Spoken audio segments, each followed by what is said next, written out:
wake before the light. Not because I slept well. Not because I am rested.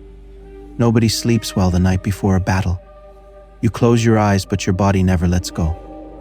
Your hand keeps finding the spear shaft beside you. Your fingers keep checking the edge of the knife at your belt. Your ears keep hunting for footsteps in the dark, like maybe the enemy has already come and the dawn will be too late for all of us. The air is wet and cold. Everything smells like damp wool, ash, leather, mud, and old fear.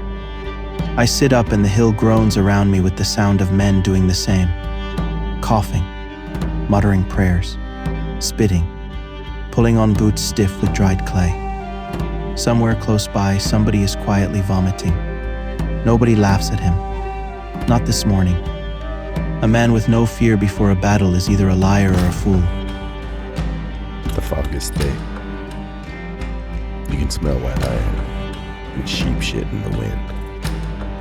The hill beneath our feet is mud and chalk, packed hard by thousands of boots. Below us in the valley, the Saxons are gathering.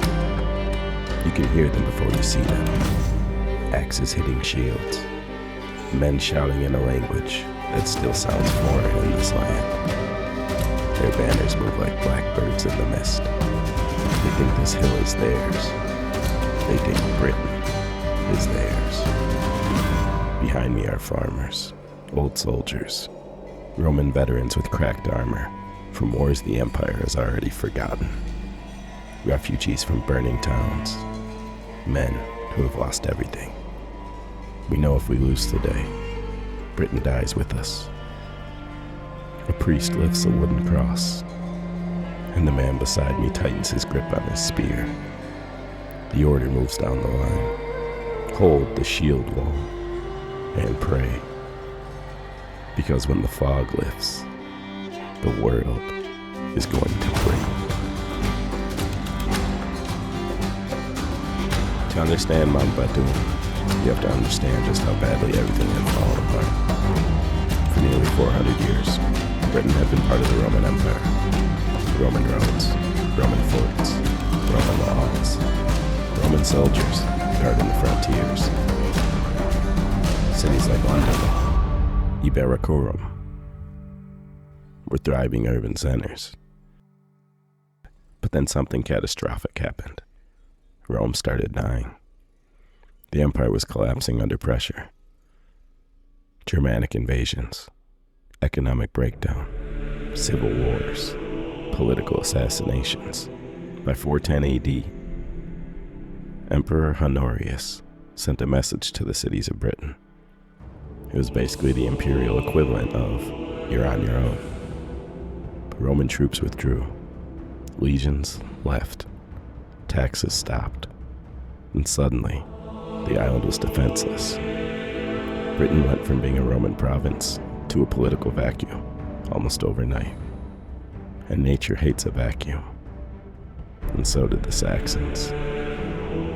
The Saxons were not just one tribe. They were a loose coalition of seafaring warrior cultures from northern Europe. Originally, they arrived as mercenaries. Local leaders hired them to defend the island against raids from the north. Classic mistake. Because once the Saxons realized Britain was rich and poorly defended, they started bringing more warriors, more settlers, and more war bands. Within decades, the situation exploded into open warfare. Entire regions of eastern Britain were overrun. Cities were abandoned. Roman villas were burned. The old British elite fled west. Archaeology shows a brutal culture shift. Latin disappears. Christian churches vanish in some regions. Germanic burial customs appear. And the Saxons were not integrating. They were replacing. Despite the collapse, the Britons did not go quietly.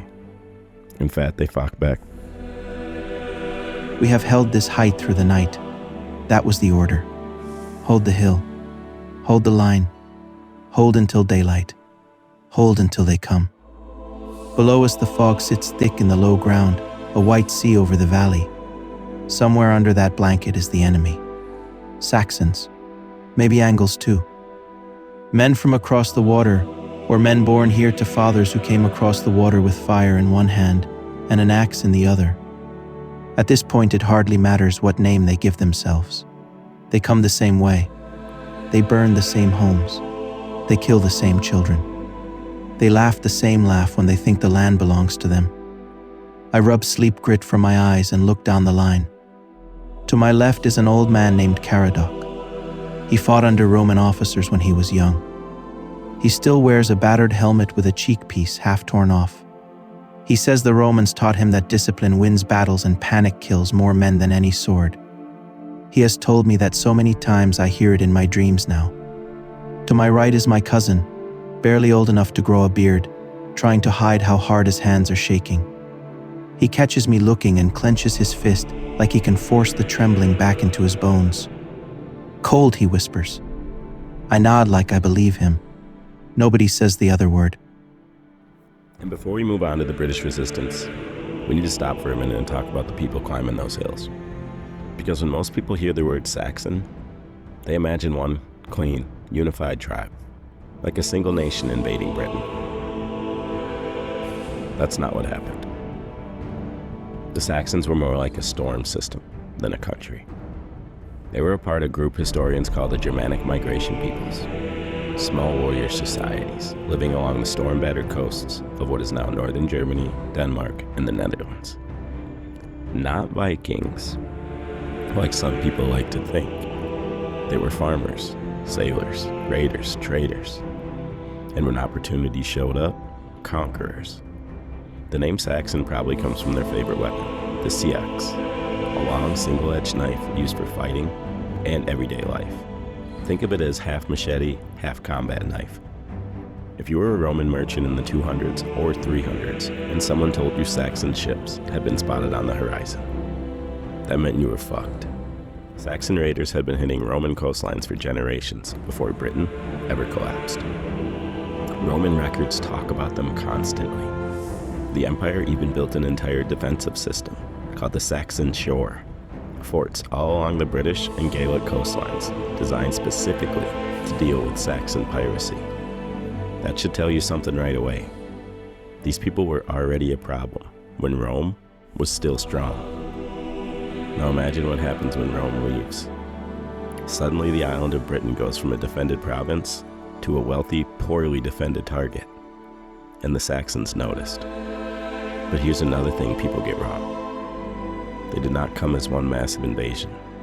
They came in waves, small war bands, then larger groups, then entire communities. Men first, then families, then settlers. And once a settlement takes root, it becomes a beachhead. More ships arrive. And slowly, the map changes.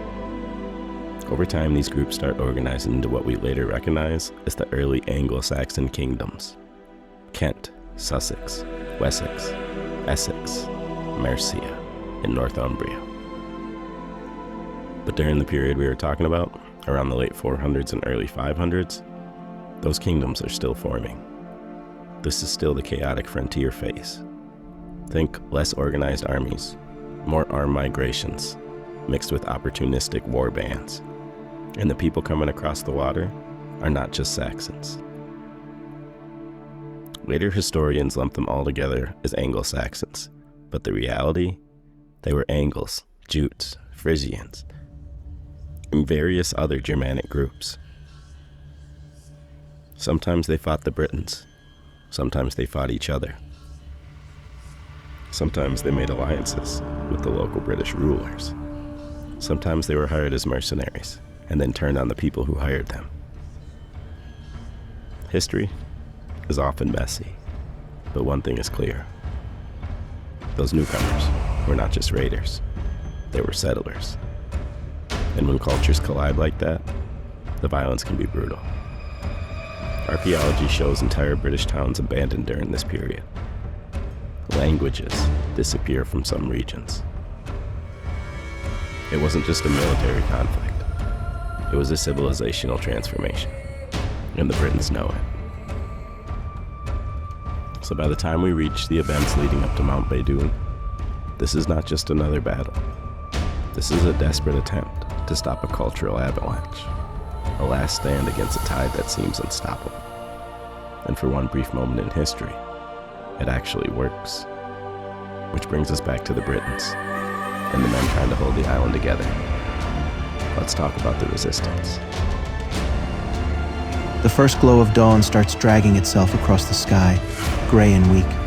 It does not feel like morning. It feels like the world itself is reluctant to look at what is about to happen here. A priest walks the line barefoot through the mud. I stare at that because it seems insane. The ground is freezing, sharp with stones, and he walks it like he does not even feel it. He carries a wooden cross darkened by rain and age, and every few paces he stops to bless a knot of men.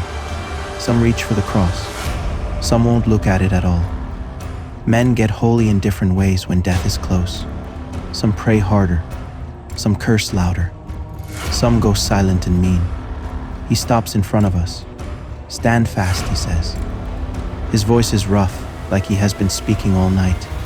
"God sees you." Caradoc snorts beside me.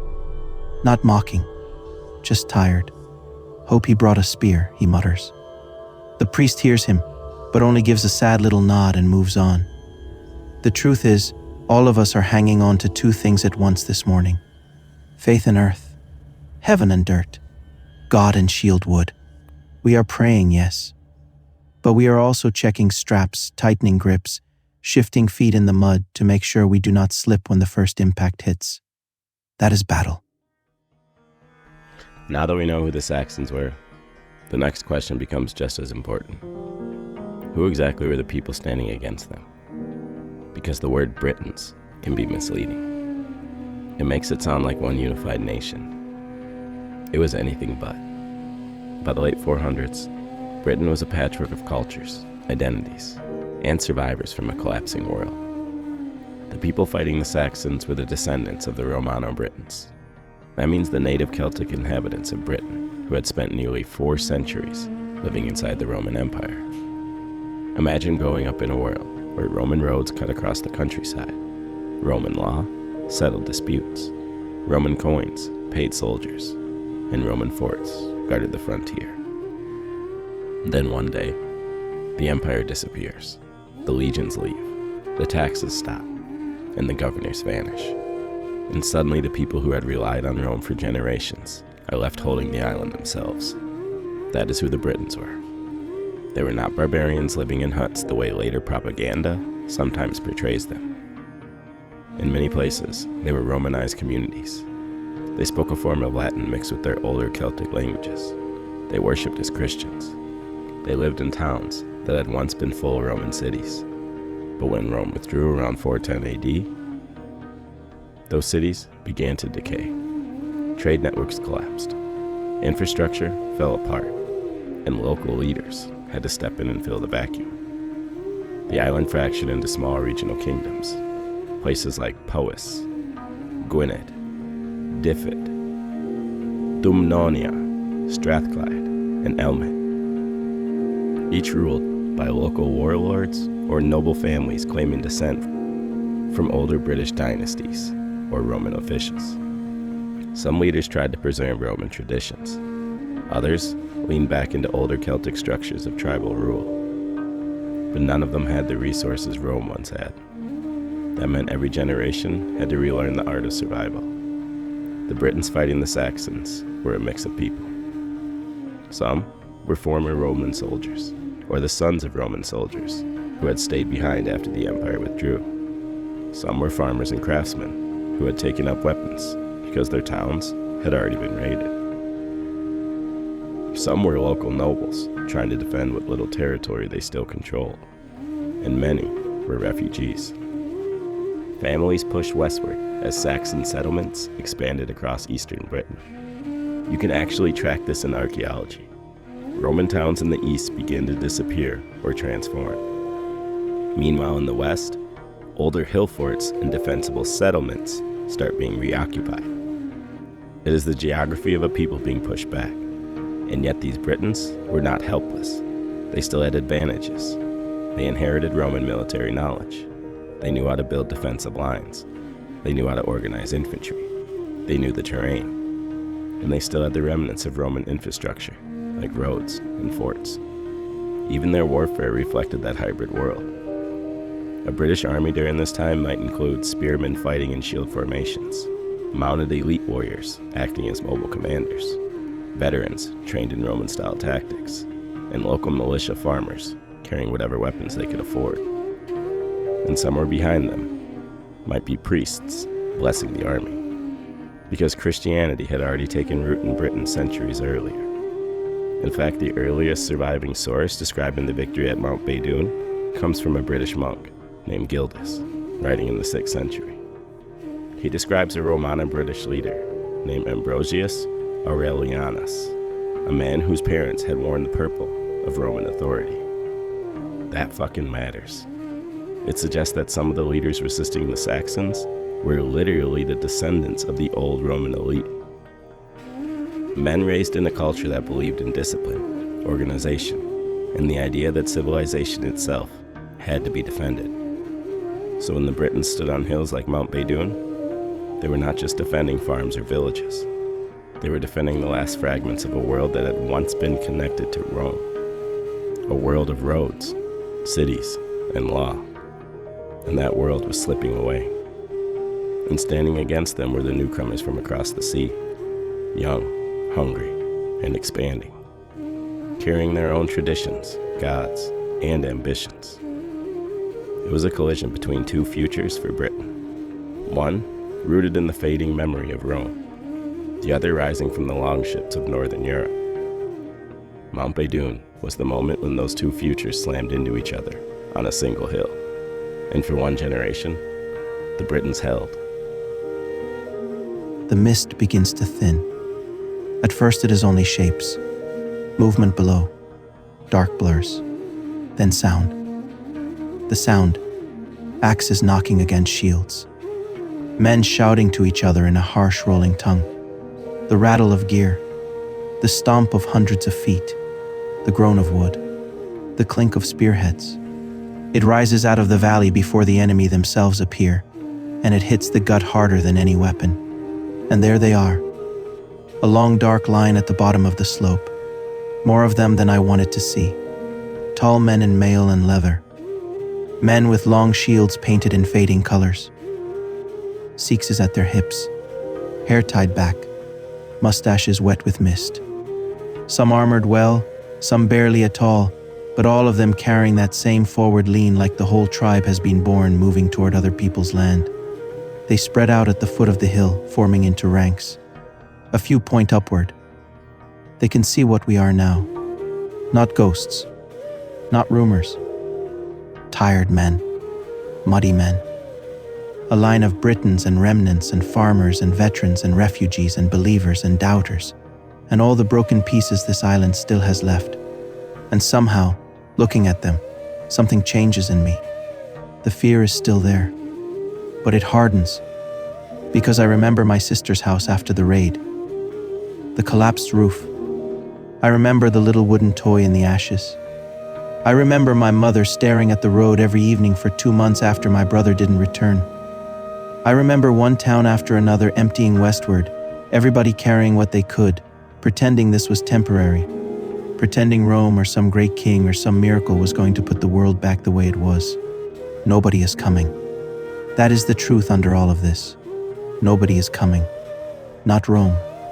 Not the dead emperors. Not the old legions. Not the marble cities. Not the world our fathers swore existed when they were young. There is only us on this hill. Us and them. And now we hit the most controversial part of the story. Later sources claim the British victory at Mount Badon was led by Arthur. Yes, that Arthur. The legendary King Arthur. The problem is the timeline. The earliest source mentioning Arthur is Nennius, writing around 830 AD, centuries after the battle. He claims Arthur was not a king, but a dux bellorum, meaning a war leader, commanding British armies. According to Nennius, Arthur fought 12 battles against the Saxons, the last and greatest, Mount Badon. And Aeneas even claims Arthur personally killed 960 enemy warriors in one charge. Obviously, that number is a legendary exaggeration. But historians do believe something unusual happened, because the Saxon advance suddenly stopped for nearly 40 years. That is historically weird, and the only event recorded that could explain it is the Battle of Mount Badon. Nobody knows for sure exactly where Mount Badon is. This is one of history's biggest mysteries. Possible locations include Bath, Bodbury Rings, Liddington Castle, Braden Hill, or Mount Badon.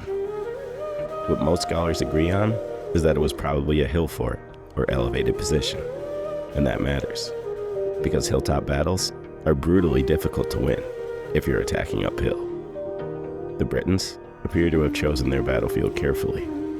They forced the Saxons to attack upward into a fortified position, classic Roman strategy, which again suggests Romano-British leadership. Now I want you to imagine the scene. It's around 500 AD. Thousands of warriors gather on both sides.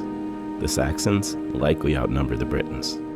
They were aggressive, and they wanted a decisive victory. The British army was likely a mix of Roman-trained infantry, local militia, mounted leaders, and Christian clergy. Gildas describes the battle as a massive slaughter. The fighting likely started with Saxon charges uphill, axes smashing shields, war cries echoing through the valley. But the British shield wall held, and that is where the hill advantage becomes deadly. Every fallen Saxon body creates an obstacle for the next wave. Eventually, the attacking force becomes exhausted, disorganized, and that is when the counterattack comes, and the Saxon army collapses. The aftermath was catastrophic for the invaders. Gildas describes the battle as a slaughter of Saxon forces on an enormous scale, so devastating that the Saxons did not seriously advance into Western Britain again for decades. Think about that. One battle stopped an invasion for a generation. Entire Saxon settlements in some regions may have been wiped out. The Britons had bought time, maybe 40, maybe 50 years. In historical terms, that is huge. It allowed the surviving British kingdoms to regroup. It also allowed the Arthur legend to grow. Because when you win a battle that saved a civilization, people tend to remember that shit. A horn blows below. One long note. Across our line, shields rise. The sound is almost beautiful for a second. Wood, iron, leather, all moving as one. The old Roman men taught us this. Keep the shield edge near the next man's shield. Don't drift. Don't leave a gap. A line does not break all at once. It breaks one man at a time. Caradoc speaks without looking at me. When they hit, lean into it. Not back. Never back. I nod. My mouth is too dry to answer. The enemy start climbing. Not running at first. Slow and steady. That is worse. A screaming charge is madness and momentum. This is intent. This is confidence. This is men who think the hill is already theirs and they are just coming up to collect it. The slope narrows them. Their formation bunches. The earth slows them. We watch them climb through grass slick with dew and patches of bare chalk and torn mud, where our own men have been moving all night. Their boots slide. They keep coming. More horns, more shouting. Some of our slingers and javelin men step forward, stones whip through the air. Spears arc downward. One Saxon tumbles backward into the men behind him and disappears. Another keeps climbing with a javelin stuck in his shoulder like he's too angry to notice. Now they are close enough for faces, close enough to see teeth, close enough to hate them as individuals instead of as a storm. The first rank of them breaks into a run, and suddenly the whole hillside is alive. They roar and surge upward, and our line roars back because silence would kill us faster than steel. I feel the shout tear out of my own throat before I know I've made it. My shield comes up, my spear lowers, my feet plant. The impact is not like in songs. It is not clean. It is not noble. It is not two brave lions kissing each other with honor. It is a crash, a smash, a violent collapsing of space and breath and bone. Something slams my shield so hard my shoulder catches fire. A spear glances off the rim. Somebody screams in my ear. Somebody else goes down under the press and vanishes. I thrust blind, feel the point hit meat, yank back, thrust again. A face appears over a shield boss, red and furious, and then disappears behind a shower of mud. We hold. That is everything. We hold. I feel it in every heartbeat. They have to climb to kill us. Every step costs them. Every fallen man becomes another obstacle under their own boots. Their front ranks are fighting us, and the slope and the dead at the same time. But none of that makes it easy. Axe on shield, spear in wood, breath in my mouth that isn't mine. My cousin is shouting wordlessly beside me, half terror, half rage. Caradoc is a machine, shield, stab, shove, as if the last 30 years never happened and Rome never fell, and this is just another day on some imperial frontier. Somewhere behind us priests are chanting. Somewhere below us the enemy keep coming. A man crashes into me and we go to our knees together. He's got a beard braided with bronze rings and eyes like an animal in a trap. He jams at me with a knife. I catch his wrist. My cousin smashes the edge of his shield into the man's face and the nose bursts across both of us in heat and red. I don't remember standing up again. I only remember the line still being there. The Battle of Mount Badon is one of those hinge points in history. If the Saxons had won, Britain might have become fully Germanic centuries earlier. The Celtic cultures of Wales and Cornwall might never have survived. Christian Britain might have disappeared, and the later history of England might look completely different. Instead, the battle created a temporary equilibrium. The Saxons held East Britain, the Britons held the West, and for a generation, there was relative peace, but it would not last. Around the mid-6th century, the Saxon expansion resumed. New kingdoms rose. Gradually, the Britons were pushed westward, into Wales, into Cornwall, into the mountains. Mount Badon had delayed the transformation of Britain, but it could not stop it forever. Still, without that battle, the Britons might have vanished entirely. The sun finally breaks over the hill to our right and turns the valley gold behind them. For one ugly, perfect second, I can see the whole battlefield at once. The enemy packed on the slope. Our line bent but unbroken. Bodies in twisted heaps. Spear shafts jutting up from the earth like a dead forest. Priests with crosses. Standard bearers. Men trying to climb through blood and mud toward us because something in them cannot imagine stopping. And then I know. Not hope. Not guess. They are going to break here. Not because we are better men. Not because God loves us more. Because we chose the ground. Because they spent themselves climbing into a wall that would not move. Because all the old Roman habits these people laugh at still matter when iron meets flesh. Because every burned town behind us has put a stone inside our chest that will not let us bend. Caradoc sees it too. Soon he growls. I don't know if he means the enemy breaking or us dying. At this point, those things are standing so close together they look like brothers. The next wave comes harder than the others. It hits like the end of the world, and we lean forward into it. History loves clean stories, but Mount Badon is messy. We don't know exactly where it happened. We don't know exactly who commanded the Britons. We don't even know if Arthur was real. What we do know is this. At the edge of the Dark Ages, when Rome had abandoned the island, when refugees were fleeing burning towns, when Saxon warbands were carving up the countryside, someone stopped them, on a hill, in the fog, and for one moment in history, Britain fought back, and won. Alright y'all, that's it for Mount Badon. Take care of yourself, be safe, fuck ICE, and fuck this administration for getting us into a fucking forever war.